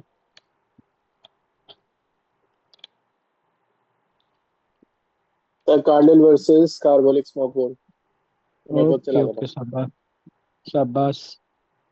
अब ये एक्सप्रेस ऑफर हो गया, इम्प्लाइड ऑफर हो गया। अब केस का नाम है Carlill versus Carbolic Smoke Ball Company. जब केस देखो, जब जुडिशरी का हम एग्जाम देते हैं ना, तो एक मैं एग्जाम दिया था मैंने यस एमपी सर। जुडिशरी का। एमपी जुडिशरी का एक एग्जाम दिया था, उसमें डायरेक्ट आया था कि डिफाइन द टर्म्स ऑफ, या ऐसी कुछ हुआ था कि discuss the case law Carlill versus Carbolic. उठा के देखना 2019 में जो पेपर हुआ था उसको उठा के देखना, उसमें आया होगा ऐसे कोई क्वेश्चन। तो बेसिकली, एक सेकंड बताता हूँ बस। बेसिकली है क्या कि जब मैं कोई क्वेश्चन अटेम्प्ट कर रहा हूँ तो कैसे करूंगा अटेम्प्ट। क्योंकि देखो, ऑफर की बात हम करें तो ऑफर तो बहुत सारे हैं। तो जब मैं मेरे से अगर कोई डायरेक्ट, अगर सपोज करो आपकी भी एग्जाम में डायरेक्ट एक क्वेश्चन आता है कि बताओ जी, कॉर्लियल वर्सेस कॉर्बोले की स्मोक बॉल कंपनी के फैक्ट बताओ, और इसमें क्या केस लो में क्या हुआ था, और ये कहां से निकल के आया, तो आप हमेशा एक चीज से स्टार्ट करोगे। पता है कहां से स्टार्ट करोगे? सेक्शन 2A से। तो सेक्शन 2A में आप बताओगे कि offer define in section 2A of Indian contract act, and the meaning of offer is when one person signify his willingness to do or abstain from doing something with a view to take consent of that other person। अब ये 5 चीजें तो आपको discuss करनी पड़ेंगी जब भी कोई ऑफर आप डिजाइन कर रहे हो। अगर आप इतनी क्लास करने के बाद भी ये 5 चीजें डिस्कस नहीं कर पाओगे तो बेटा पढ़ने का कोई फायदा नहीं है। तो एक चीज याद रखना, आज के बाद जब भी आपसे कोई ऑफर पूछ रहा है तो आप कैसे डिस्कस करोगे? One person offeror, another person signify. Offeree. Signify yes मतलब sir. Expressing intention to make a contract. Expressing communication. Willing, है ना, कम्युनिकेटिंग। विलिंगनेस मतलब इंटेंशन। उसके बाद है with a view intention. To consent of that other person, मतलब with a view to take consent, not with a view to informing, rather to take consent. तो मतलब अगर मैं किसी को कोई चीजें बता रहा हूं तो क्यों बता रहा हूं? अगर मैं आपको बोल रहा हूं कि मैं आपको इंडियन कॉन्ट्रैक्ट एक्ट पढ़ा सकता हूं, तो मैं आपको इन्फॉर्म नहीं कर रहा हूं। मैं बोलता हूं कि क्या मैं आपको इंडियन कॉन्ट्रैक्ट एक्ट पढ़ा सकता हूं, क्या आप मेरे से इंडियन कॉन्ट्रैक्ट एक्ट पढ़ोगे? तो इस कंडीशन में जो with a view to take consent of that other person का मतलब है कि मेरी जो इंटेंशन है आपको इन्फॉर्म करना है कि I have to make a contract with you. लेकिन अगर दूसरी सिचुएशन में सिर्फ मैं चिल्ला चिल्ला के छत पे खड़ा हो जाऊं अपनी पे, और मैं चिल्ला चिल्ला के स्टार्ट कर दूं कि मैं इंडियन कॉन्ट्रैक्ट एक्ट पढ़ा सकता हूं, मैं इंडियन कॉन्ट्रैक्ट एक्ट पढ़ा सकता हूं, तो जो लाइन है ना with a view to take consent of that other person, वो उसमें फॉल नहीं करेगा, क्योंकि मैं तो सिर्फ इन्फॉर्म कर रहा हूं सबको। मेरी इंटेंशन किसी के साथ कॉन्ट्रैक्ट करना थोड़ी है, मेरी इंटेंशन तो सिर्फ इन्फॉर्म करना है। और इसी पे एक केस हुआ था हार्वे वर्सेस पेंसी, जिसे हम बोलते हैं बम्पर होल पेन केस, जिसके मैंने फैक्ट तुमको सबको कल बताए थे। फैक्ट ये थे कि एक आदमी होता है भैया, उसके पास एक बंगला होता है। दूसरा आदमी उससे पूछ रहा, अमित पूछता है आकाश से, आकाश तेरे पास एक बंगला है, यार तेरा बंगला तो बहुत अच्छा है, मैं इस बंगले को खरीदना चाहता हूँ, और इसका दो टन लेटर में भेजता हूँ, दो चीजें, इस बंगले को खरीदना चाहता हूँ, इसका लोएस्ट प्राइस बता। आकाश मेरे को एक लेटर रिप्लाई करता है, आकाश बोलता है सर मेरे बंगले का लोएस्ट प्राइस है 5 करोड़ रुपए। मैं बोलता हूँ ऑफर एक्सेप्टेड। आकाश बोलता है सर सुनो, मैंने आपको सिर्फ इन्फॉर्म किया है, मैंने आपको ऑफर नहीं दिया है ना, आपको एक्सेप्टेंस दी है। क्योंकि जब आप सेक्शन 2A का with a view to taking consent पढ़ोगे, तो उसका मतलब होता है कि मैं जब आपको कोई लेटर सेंड कर रहा था, मैं आपको साथ कोई कम्युनिकेशन कर रहा था, मैं आपको इन्फॉर्म करने के लिए कर रहा था, मैं आपके साथ ऑफर में या एक्सेप्टेंस में एंटर करने के लिए नहीं कर रहा था। तो विद ए व्यू का मतलब तो ये होता है। समझ रहे मेरी बात? तो ऐसा ही आप देख लिया, हमने दो तरह के ऑफर हमने देखे, एक्सप्रेस ऑफर और इम्प्लाइड ऑफर। Implied offer. अब देखो ये अब देखो, अब तुम एक चीज बताता हूँ। जैसे अभी थी knowledge of offer, Lalman Shukla versus Gauri Datt case में जो नौकर था उसको नॉलेज ही नहीं थी। जो जो तुम साइड में ये देख रहे हो ना, ये जो एडवर्टाइजमेंट है, ये उस टाइम पे ना, ये मेरे ख्याल से 16th या 17th सेंचुरी का केस है, 17th 18th सेंचुरी का केस है। उस टाइम 80 जो भी मतलब सेंचुरी देख लेना, उस टाइम पे ये जो एडवर्टाइजमेंट जो दिख रही है तुम्हें पीपीटी, ये यस एडवर्टाइजमेंट सर। पब्लिश हुई थी न्यूज़पेपर में। और जब ये एडवर्टाइजमेंट पब्लिश होती है तो ये लेडी समझती है, यार मेरे तो मजे आ गए, या तो मैं गोरी हो जाऊंगी, या फिर अगर मैं गोरी नहीं हो पाऊंगी तो मैं इस कंपनी से इतना अमाउंट क्लेम कर दूंगी जाके। तो ये लेडी क्या करती है, ये न्यूज़पेपर पढ़ती है, उसको पता लगता है कंपनी ने अनाउंसमेंट किया है कि मेरी इस क्रीम को कोई भी अप्लाई करेगा वो गोरा हो जाएगा। तो इसने पढ़ा, यार मैं तो गोरी हो जाऊंगी, और अगर गोरी नहीं होंगी तो इससे क्लेम कर दूंगी।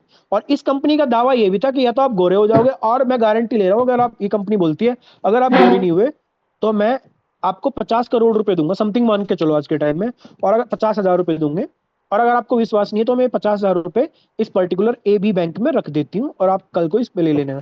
अब ये लड़की बोलती है, 1 डेढ़ महीने क्रीम लगाने के बाद ये पहुंच जाती है इस कंपनी के बाद, कि भैया आपने बोला था, मैंने न्यूज़पेपर में पढ़ा था कि मैं क्रीम लगाऊंगी तो गोरी, मैं तो गोरी नहीं हुई, मेरे को आप वो जो 50,000 रुपए बैंक में रखे हैं ए बी बैंक में, वो पैसे मेरे को दिलवाओ। ये कंपनी डिनाई कर देती है कि हम, मैं तेरे को तो, तेरे को मैं जानता ही नहीं, तू कौन है भाई। क्योंकि उस टाइम पे क्या होता था कि offeror must be certain person, offer he must be certain person. उस टाइम तक जनरल ऑफर जैसी कोई चीज आई नहीं थी। अब क्योंकि कंपनी ने ये न्यूज़पेपर में एडवर्टाइजमेंट निकाल दी, ये केस पहुंच गया कोर्ट में। कोर्ट डिसाइड करता है कि जिस टाइम आपने ये एडवर्टाइजमेंट न्यूज़पेपर में निकाल दी तो आपने एक नया ऑफर क्रिएट कर दिया, जिसे हम बोलते हैं जनरल ऑफर। क्योंकि देखो, अगर कोई ऑफर होगा तो उसमें दोनों चीज सर्टेन होगी। सपोज करो मैं आकाश के साथ कोई ऑफर कर रहा हूं, तो यहाँ ऑफरर अमित सर्टेन है, ऑफरी आकाश सर्टेन है। लेकिन अगर मैं ऑफर जनरल लार्ज में कर रहा हूं, मैं बोल देता हूं कि मैं इंडियन कॉन्ट्रैक्ट एक्ट पढ़ा सकता हूं, मेरी क्लास को कोई भी ज्वाइन कर सकता है जूम पे आके, तो मैं पब्लिक एट लार्ज में, और मैं एडवर्टाइजमेंट करता हूं फेसबुक पे, यूट्यूब पे, फलाने पे, इस पे, उस पे। तो इस कंडीशन में जनरल ऑफर, अब जो भी मेरी क्लास को ज्वाइन करेगा, उसने ज्वाइन करते एक्सेप्टेंस दे दी। तो सेक्शन 8 में क्या था, whoever giving acceptance by conduct shall also amount to offeree, वो ऑफरी बन जाएगा ऑटोमेटिक। सेक्शन 8 यही तो बोल रहा था। तो जनरल ऑफर में बेसिकली दो चीजें याद रखना, कि जनरल ऑफर में ऑफरर तो सर्टेन होता है, ऑफरी वो बन जाता है जो एक्सेप्टेंस दे देता है, जो जो टर्म कंडीशन है उसको फुलफिल कर लेता है। मुद्दा ये आता है, एक ओके क्वेश्चन आपसे, उसके एक क्वेश्चन बेटा सुन लो, एक बार सुन लो बस। एक क्वेश्चन आपसे सबसे ये भी पूछेंगे इस क्लास के बाद, आपसे कोई ये अगर पूछता है कि यार ऑफरर सर्टेन पर्सन होना चाहिए, सर्टेन पर्सन मतलब आपको पता हो ऑफरर कौन है, जैसे मैं पढ़ा रहा हूं आपको, तो आई एम द ऑफरर, आकाश पढ़ रहा है तो आकाश द ऑफरी, तो मैं भी सर्टेन हूँ, आकाश भी सर्टेन है। कुछ मुद्दा ये आता है कि जनरल ऑफर में ऑफरर का तो पता है, ये कॉर्लिक स्मोक बॉल कंपनी है, ये ऑफरर है, लेकिन ऑफरी का नहीं पता।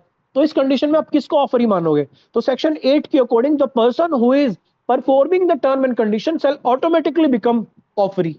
तो इस कंडीशन में वो पर्टिकुलर पर्सन जो इस ऑफर को फुलफिल कर रहा है, जो इस टर्म एंड कंडीशन को परफॉर्म कर रहा है, जब इस लेडी और एक क्रीम लगा लेती है, ये ऑटोमेटिक ऑफर बन जाती है। यही चीज कहाँ पे लिखी हुई है बताओ? जनरल ऑफर की एक्सेप्टेंस सेक्शन किस में लिखी हुई है बताओ? 8 सर। 8, बात खत्म। सेक्शन 8। समझ आया? तो पहला yes express sir. Offer, implied offer, general offer. Yes sir. Open to public offer made to anyone not to a specific individual. Case का नाम है Carlill versus Carbolic Smoke Ball Company. Multiple acceptance. अब इसमें होता क्या है कि ये हो जाता है, इसमें इसी से हम पढ़ लेते हैं स्टैंडिंग ऑफर। अब स्टैंडिंग ऑफर क्या होता है कि सपोज करो एक कंपनी है, जैसे सपोज करो ये कॉर्लिक स्मोक बॉल कंपनी, इसने न्यूज़पेपर में एडवर्टाइजमेंट निकाल तो दिया, और इसने बोल दिया whoever apply my cream shall automatically become white, और उसका कलर चेंज हो जाएगा। अब ये जब तक इस एडवर्टाइजमेंट को दूसरी एडवर्टाइजमेंट देके वापस नहीं ले लेती ना, ये स्टैंडिंग ऑफर माना जाएगा। या फिर ये इस एडवर्टाइजमेंट में एक चीज लिख दे, या फिर ये इस एडवर्टाइज में एक चीज लिख दे कि मैं इस ऑफर को 6 महीने के लिए एप्लीकेबल कर रही हूँ बस। जैसे सपोज करो ये जनवरी में अप्लाई करती है और बोल देती है कि ये ऑफर सिर्फ 30 जून तक है, तो इस कंडीशन तक ये जो ऑफर है ना, कब तक स्टैंडिंग ऑफर माना जाएगा बताओ? सर सर सर 30 जून 30 तक। जून तक। 30 जून तक। 30 जून तक, बात खत्म। अब देखते हैं specific offer. Directed to individual, ये तो जो नॉर्मल ऑफर उसकी बात कर रहा है, can only be accepted by intended recipient. Suppose करो मैं क्या करता हूँ इस क्लास में, जो इसने 5-6 बंदों ने ज्वाइन किया हुआ है, मैं सिर्फ अभी इस क्लास में बोल रहा हूँ कि आकाश मैं तेरे को सीपीसी पढ़ाऊंगा। और मैं तेरे से 5 रुपए लूंगा सीपीसी पढ़ाने के। तो मैंने क्या किया है, स्पेसिफिकली आकाश को मैंने पिन पॉइंट किया है और आकाश को बोल दिया कि मैं तेरे को 5 रुपए में सीपीसी पढ़ा दूंगा बेटा। तो इस कंडीशन में वंश बोलता है नहीं सर मैं भी पढ़ूंगा, मैंने भी एक्सेप्टेंस दे दी, आपने बोला था। मोहित बोलता है मैं भी, बोलता है सही, सक्षम बोलता है मैं भी ना। मैंने स्पेसिफिकली एक पर्सन को दी है, तो उस कंडीशन में स्पेसिफिक ऑफर होता है जो एक पर्सन पर्टिकुलर पर्सन को या इंटेंडेड ऑफर को ऑफर किया जाता है। ठीक है, इसके बाद ओके है sir. Cross offer. Cross offer, अब ये क्रॉस ऑफर क्या होता है इसे पढ़ लेते हैं। टू पार्ट इन, इसे बोलते हैं identical offer. Two parties make same offer to each other independently, mutual ignorance, offer made without knowledge of other offer, no contract form. अभी अगर तुमने क्रॉस ऑफर समझ लिया ना बेटा, तो ऑफर और एक्सेप्टेंस समझ जाओगे। अब ध्यान से सुनना मेरी बात। अच्छा मेरे को एक चीज बता दो बस, बिल्कुल फेयरनेस के साथ। Yes sir. Yes express sir. Offer पता है सबको क्या होता है? Yes sir. Yes sir. किस सेक्शन में है? Sir sir 9। साइज 9। सेक्शन 9। अच्छा, अच्छा, जनरल ऑफर की लैंडमार्क जजमेंट कौन सी है? Carbolic Carlill versus versus carbonate. Carbolic smoke अच्छा, बॉल। नॉलेज ऑफ ऑफर की लैंडमार्क जजमेंट कौन सी है? Sir knowledge of sir Lalman Shukla versus Gauridhar. ठीक है, उसमें नॉलेज ऑफ ऑफर मस्ट है। उसके अलावा an offer, a general offer can be perform by performing, sorry, a general offer can be accepted by performing condition, किस सेक्शन में दिया हुआ है? Sir section 8। ठीक है, अब एक बात समझो आप, अब एक मेरी एक बात समझो जनरली। किसी को कुछ पूछना है, डिस्कस करना है तो पहले वो बता दो। नो कुछ भी डिस्कस करना है लॉ से रिगार्डिंग? नहीं करना है? No sir. रोहित, आ रहा है कुछ समझ में तेरे को? सर ये यस सर क्रॉस ऑफर तो वो सर ये क्रॉस ऑफर तो वो है ना, सेम चीज पे सेम टाइम पे दोनों पार्टी, दो पार्टी जो है एक ही चीज हाँ पे बेटा, ऑफर कर रहे हैं। हाँ उसके बाद पढ़ा है कभी क्लास में किसी ने पढ़ाया फिर ऐसा जैसे मैंने पढ़ाया था उस टाइम पे? सही बता। पढ़ा है सर, काउंटर भी पढ़ा है, वो क्रॉस भी पढ़ ये लिया, तो मैंने, इनविटेशन अरे भी। बेटा मैंने उस टाइम पे पढ़ा दिया था तेरे को। सर याद है भाई, वही तो सर। चल कोई नहीं, कोई नहीं, ठीक है। बे पे कर रहे हो उससे भी अच्छा पढ़ा दूंगा।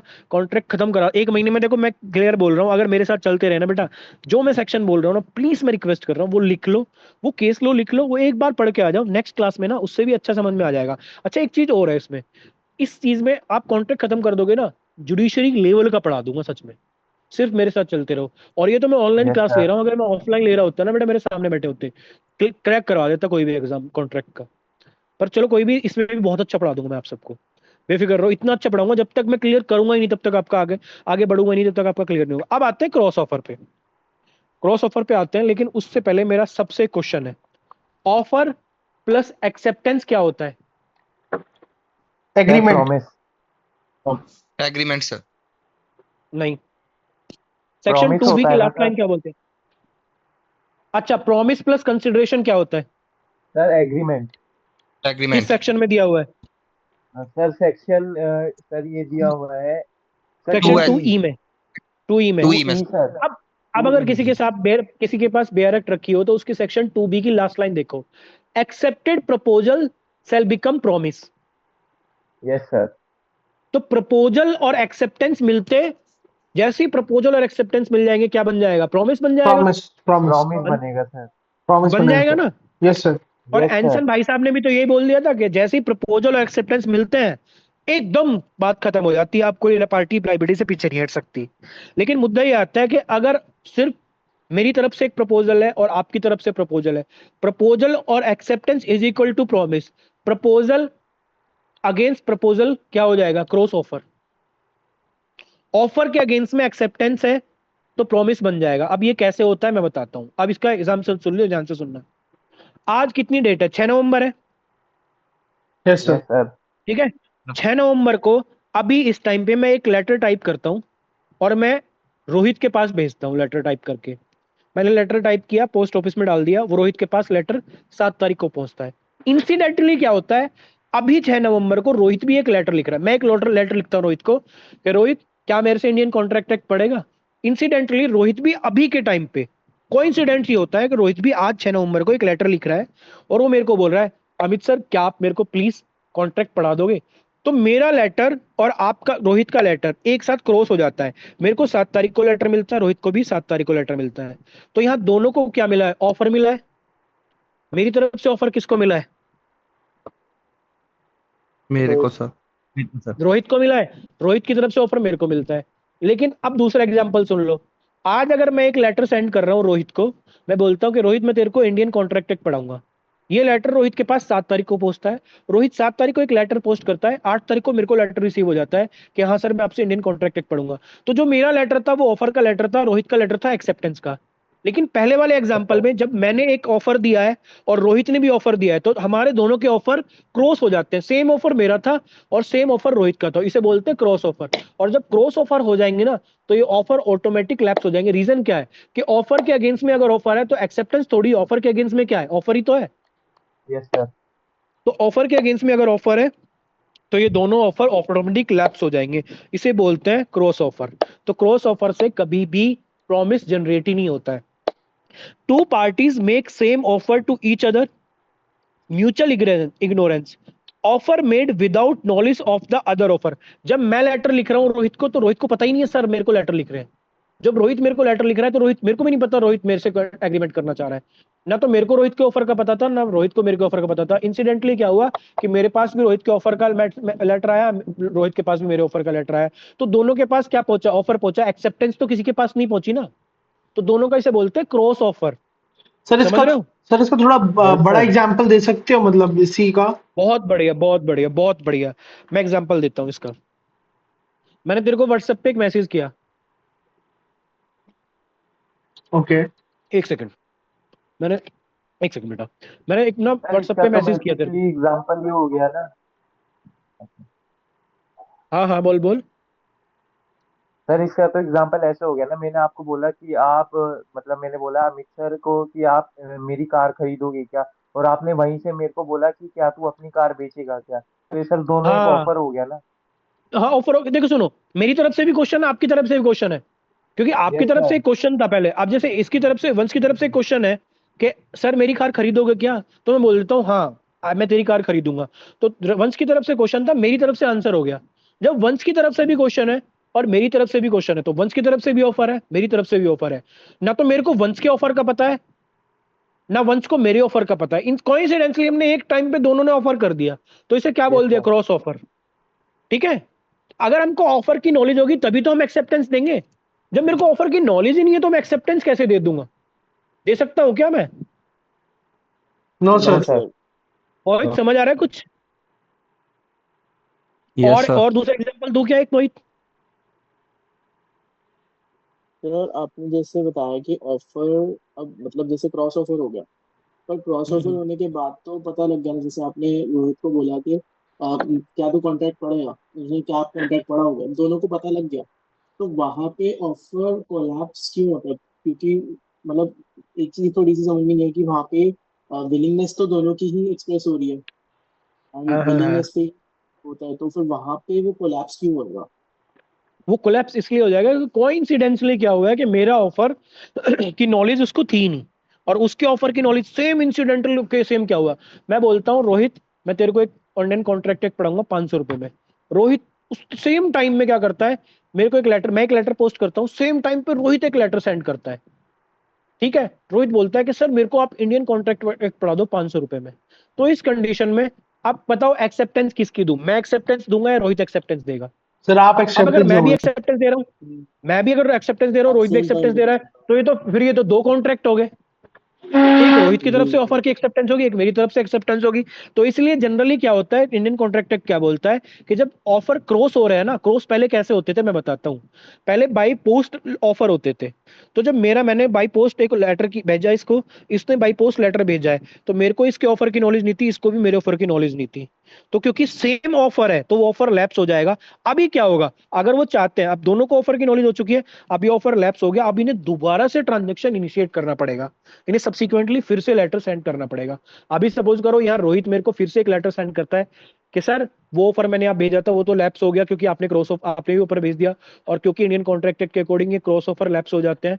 तो अभी क्या होता है कि उस कंडीशन में उस कंडीशन में अभी अगर दोबारा से ट्रांजेक्शन इनिशिएट करते हैं तो वो ट्रांजेक्शन तो उसी टाइम खत्म हो गया, तो दोबारा से ट्रांजेक्शन इनिशिएट करते हैं तो हो सकता है कि दोबारा से कॉन्ट्रैक्ट हो जाए। लेकिन पहला वाला क्रॉस ऑफर, तो जनरल ऑफर, अगर जनरली बात ये होती है कि अगर ऑफर क्रॉस हो जाते हैं तो ये ऑटोमेटिक खत्म हो जाते हैं। क्योंकि मेरी बात समझो आप, कि अगर ऑफर प्लस एक्सेप्टेंस है तो ही प्रॉमिस क्रिएट होगा, अगर ऑफर प्लस ऑफर है तो एक्सेप्टेंस क्रिएट ही नहीं होगी। समझ रहे हो? Got it sir.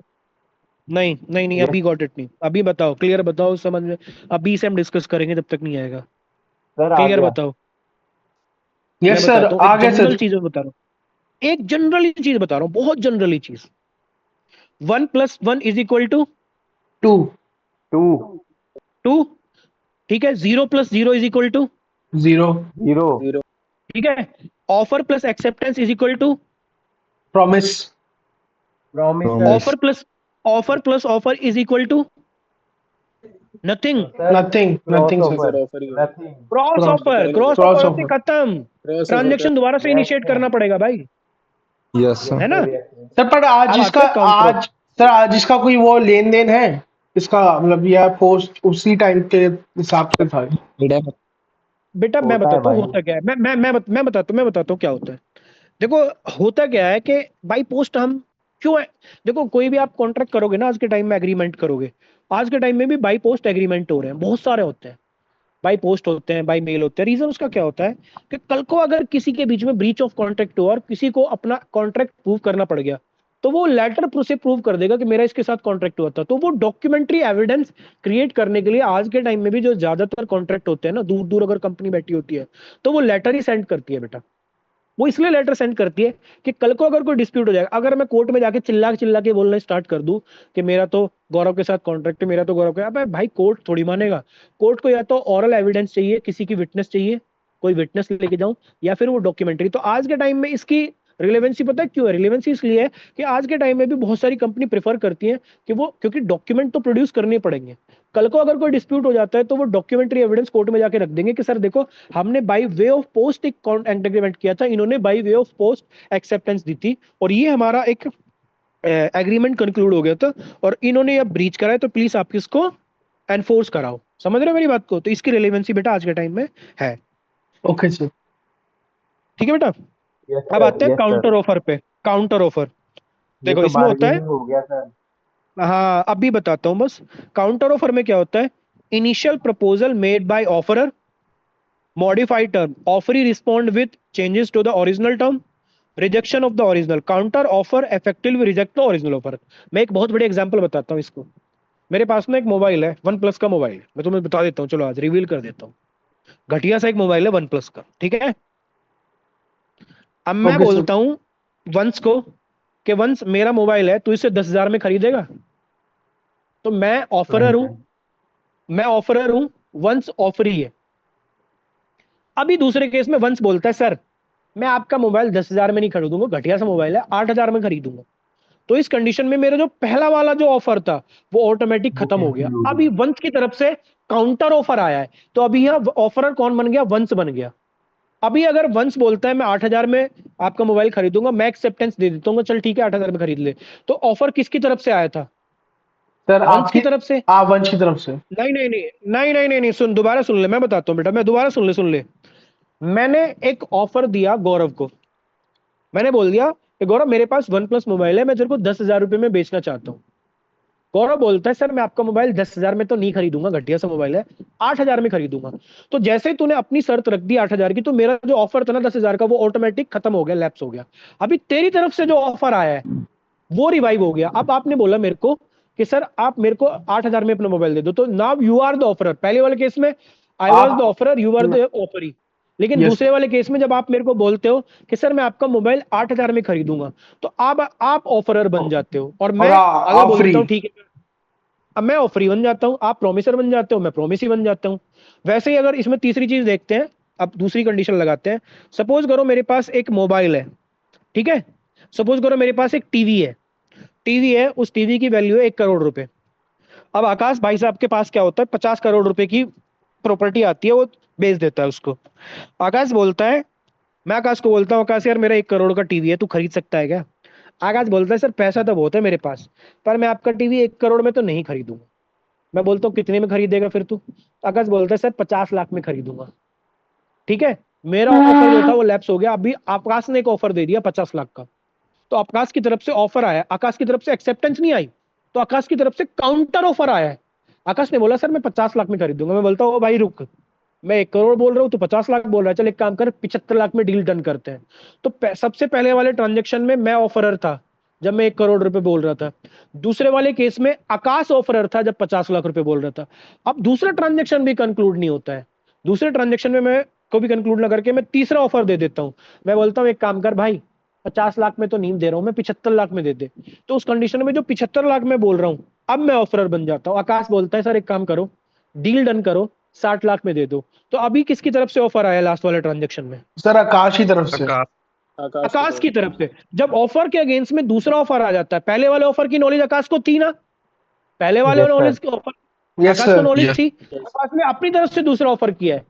तो इस कंडीशन में जो दूसरी तरफ मेरे नॉलेज की ऑफर की नॉलेज के बाद आकार ऑफर करा, इसे काउंटर ऑफर बोलते हैं। और इंडियन कॉन्ट्रैक्ट एक्ट में कहीं भी नहीं लिखा हुआ कि जो पर्सन ट्रांजैक्शन इनिशिएट करेगा वही सिर्फ ऑफरर बन सकता है, जिसकी तरफ से काउंटर ऑफर आएगा वो भी ऑफरर बन सकता है। अब यहां मोस्ट मुद्दा आता है कि सर क्रॉस ऑफर में और काउंटर ऑफर में और डिफरेंस क्या है? बहुत सिंपल सा डिफरेंस है जो मैंने अभी बताया। काउंटर ऑफर में आकाश को मेरे ऑफर की नॉलेज है तभी उसने काउंटर ऑफर किया है। Cross yes offer sir. में रोहित को मेरे ऑफर की नॉलेज नहीं थी, उसने तो सिर्फ रोहित ने अपनी तरफ से ऑफर कर दिया, मैंने अपनी तरफ से ऑफर कर दिया। ना तो मेरे को रोहित के ऑफर है, ना मेरे को रोहित के ऑफर की नॉलेज है, तो हम दोनों ने तो क्रॉस ऑफर कर दिया। लेकिन काउंटर ऑफर में क्या होता है कि जब मैं आकाश को ऑफर कर रहा हूं कि भैया मैं अपना टीवी तेरे को 1 करोड़ में बेचूंगा, तो आकाश उसको मेरे ऑफर की नॉलेज, आकाश क्या करता है? काउंटर ऑफर करता है, सर मैं आपको टीवी 50 लाख में खरीदूंगा। मैं फिर काउंटर ऑफर करता हूं, नहीं 75 लाख में भेजूंगा। फिर आकाश बोलता है नहीं मैं 60 लाख में खरीदूंगा। तो इस कंडीशन में अल्टीमेटली जो फोर्थ ट्रांजेक्शन है ना, वो प्रपोजल में कन्वर्ट हो जाएगा। पहले के 3 ट्रांजेक्शन लैप्स हो जाएंगे, फोर्थ ट्रांजेक्शन जो है वो उसमें आकाश का जो ट्रांजेक्शन है 60 लाख का ऑफर है, उसको मैं एक्सेप्ट कर लूंगा और फिर वो प्रपोजल और एक्सेप्टेंस बन जाएगा। तो काउंटर ऑफर समझ गए यस या नहीं सर। समझे? सर समझ गए सर, ये समझ गए सर। यस बहुत सर। स्टैंडिंग ऑफर मैंने आपको बता ही दिया था definition. Yes sir. Offer open for acceptance over specified time. Example tender for supply of goods और सर्विस। की केसेस, ये केसेस बाद में देख लेंगे, ये लंदन का केस है वैसे भी, तो ठीक है ये केस बाद में देखेंगे। स्टैंडिंग ऑफर में तुम्हें बता देता हूं, जैसे कॉर्लिल वर्सेस कॉर्बलिक स्मोकबॉल कंपनी, सपोज वो छोड़ो, सपोज करो मेरी एक कंपनी है अमित बैसोया एंड कंपनी। मैं बोलता हूं भैया मैंने एक क्रीम बनाई है, जो भी इसको लगाएगा वो 7 फुट का हो जाएगा, ठीक है? और अगर आपको मेरी बात पे विश्वास नहीं है ना, तो मैं एक ए बी बैंक है उसमें 50 लाख रुपए रख रहा हूं, जाओ अगर आप 7 फुट के नहीं होते ना मेरी क्रीम को लगा के, तो मैं आपको 50 लाख रुपए दे दूंगा, आप 50 लाख रुपए क्लेम कर सकते हो। अब भैया आकाश भी, गौरव भी, रोहित भी, सक्षम भी, सारे के सारे बंदे क्या करते हैं, क्रीम लगाने स्टार्ट कर देते हैं कि 7 फुट के तो हो ही जाएंगे हम, अब सर ने बोल दिया तो। इस कंडीशन में पता लगता है कोई भी 7 फुट का नहीं हुआ, अगले 6 महीने तक आप क्रीम लगाते रहे तो आप मेरे से आके क्लेम करोगे। तो जब तक मैं उस ऑफर को वापस नहीं ले लूंगा ना बेटा, तब तक वो स्टैंडिंग ऑफर रहेगा। अगर सपोज करो मैंने 1 साल तक वो ऑफर वापस ही नहीं लिया, तो वो 1 साल तक स्टैंडिंग ऑफर रहेगा। या फिर मैंने जब वो ऑफर दिया था, जनरल ऑफर दिया था, उस कंडीशन में मैंने टाइम फिक्स कर दिया था कि ये ऑफर 6 महीने के लिए है, और 6 महीने तक जो मेरी क्रीम को लगाएगा वो 7 फुट का हो जाएगा। तो उसे बोलते हैं standing offer. Standing offer basically which stand for a specific time, समझ रहे हो? Yes sir. Yes sir. Flexibility. Yes sir. तो क्रॉस, अच्छा गौरव, यस सर। क्रॉस ऑफर में समझ आया कुछ? यस सर, क्रॉस ऑफर समझ में आ गया था सर, कि यानी कि एक दो ऑफर क्रॉस, साथ साथ मिल जाते हैं बेसिकली। नहीं एक सर डिफरेंस जिसमें समझो। नॉलेज ही नहीं होती। सर जिसमें हाँ नॉलेज नहीं क्रॉस होती। ऑफर, देखो अब तुमसे कोई पूछेगा क्रॉस ऑफर में और काउंटर ऑफर में डिफरेंस बताओ, चलो, क्योंकि क्रॉस ऑफर में भी मैं दोनों तरफ बताऊं? से ऑफर है, काउंटर, हाँ बताओ बताओ। सर क्रॉस ऑफर में तो नॉलेज ही नहीं है हमें ऑफर की, लेकिन काउंटर ऑफर में नॉलेज है, जब भी हमने नॉलेज है, नेगोशिएशन नॉलेज किया के है। बाद, यस नॉलेज के सर। बाद ही तो यस सर। नेगोशिएशन किया हमने। यस ठीक है सर मेरे यस। समझ बच्चों, गए। समझ गए? तो कल अब हम जो पढ़ के आएंगे, सेक्शन 2 भी पढ़ के आएंगे, एक्सेप्टेंस पढ़ के आएंगे। उसके अलावा अगर किसी को जुडिशरी से रिलेटेड, एपीओ से रिलेटेड, या और कॉन्ट्रैक्ट से रिलेटेड, या किसी भी लॉ से रिलेटेड कोई डिस्कस करना है तो मेरे से कर सकता है अगले 5 मिनट में, सर जिसको जो भी कोई भी सर डाउट ये है। सर ये पार्टनरशिप एक्ट और ये सेल्स ऑफ गुड एक्ट क्या होता है? ये कॉन्ट्रैक्ट का मैं पार्ट बताता है या फिर अलग है? हूँ, ये बेटा पहले ना कॉन्ट्रैक्ट का पार्ट था, है क्या? कॉन्ट्रैक्ट एक ऐसा लॉ है जो बेस तैयार करता है। बेस तैयार कैसे करता है? कि सपोज सर करो तो ये डायरेक्ट तो बहुत छोटी सी है। नहीं वो मैं बता दूंगा, वो मैं सेकंड पार्ट जब आएगा ना, अगर तुम मेरे को बोलोगे मैं उस टाइम पढ़ा दूंगा। मैं बहुत अभी बताता हूँ, एग्जांपल बताता हूँ, सुन लो बस। Yes sir. कॉन्ट्रैक्ट क्या है पता है? कॉन्ट्रैक्ट ना सिर्फ एक प्लेटफॉर्म तैयार करता है। जैसे अगर सपोज अच्छा। करो आपको मूवेबल प्रॉपर्टी, जैसे आपको अगर सपोज करो आपके पास प्रॉपर्टी आपको बेचनी है, तो बेचने के प्रिंसिपल, मूवेबल प्रॉपर्टी क्या होती है, उसकी डेफिनेशन क्या है, कैसे आप बेचोगे, सेल की डेफिनेशन क्या है, परचेज की डेफिनेशन क्या है, मॉर्गेज की डेफिनेशन क्या है, वो सारी की सारी ट्रांसफर ऑफ प्रॉपर्टी एक्ट में लिखी हुई है। इसे बोलते हैं टीपीए। ठीक है? तो बेसिकली लेकिन उसमें भी जनरल प्रोविजन तो कॉन्ट्रैक्ट एक्ट लिखते हैं ना। जो परचेजर, जो सेलर होगा, हाँ। परचेजर होगा, देखो सपोज करो मेरे पास एक प्रॉपर्टी है, मैं वंश को बेचना चाह रहा हूँ, तो आई एम द ऑफरर और वंस द ऑफरी, तो उस कंडीशन में उसी को ट्रांसफर ऑफ प्रॉपर्टी एक्ट में क्या बोल देते हैं? सेलर और परचेजर। वैसे ही सेल्स ऑफ गुड्स एक्ट में क्या होता है कि जब मूवेबल प्रॉपर्टी जैसे कोई मोबाइल है या कोई बैट है या बॉल है, जब इसको मैं बेचना चाह रहा हूँ, तो इसे वो सेल्स ऑफ, देखो इमूवेबल प्रॉपर्टी, जो प्रॉपर्टी ऐसी जो मूव नहीं कर सकती, जैसे घर है या हाउस या कोई प्रॉपर्टी है या कोई खेत है, उसको अगर बेचना चाहोगे तो वो डील करती है ट्रांसफर ऑफ प्रॉपर्टी एक्ट में। मूवेबल प्रॉपर्टी जो गुड्स वगैरह है, मोबाइल वगैरह है, अगर उसको आप डील करोगे तो वो करेगी सेल्स ऑफ गुड्स एक्ट में। लेकिन बेसिकली जब अगर सपोज करो मैं आपको अपना मोबाइल बेच रहा हूँ, तो सेल्स ऑफ गुड्स एक्ट बोल रहा है जो पर्सन बेच रहा है उसे सेलर बोलते हैं, और जो पर्सन जिसको बेचा जा रहा है उसे हम बायर बोलते हैं, उसी को हम प्रोमिसी बोलते हैं। तो जो बेसिक प्रिंसिपल है वो कहाँ क्लियर हो जाते हैं? वो तो कॉन्ट्रैक्ट एक्ट में क्लियर हो जाते हैं। तो contract act basically sales of goods act पढ़ने के लिए, पार्टनरशिप एक्ट पढ़ने के लिए या फिर टेपीए पढ़ने के लिए एक बेस होता है। अगर कॉन्ट्रैक्ट एक्ट क्लियर नहीं होगा ना बेटा, ये सारी एक्ट समझ में ही नहीं आएंगी। ऐसे ही तो बात सर है ये हम पार्टनरशिप एक्ट पे। कॉन्ट्रैक्ट हाँ जी बेटा, हाँ जी, हाँ जी। तो सर ये हम कॉन्ट्रैक्ट एक्ट में ही पढ़ेंगे, सेल्स ऑफ गुड एक्ट और नहीं नहीं पार्टनरशिप नहीं एक्ट।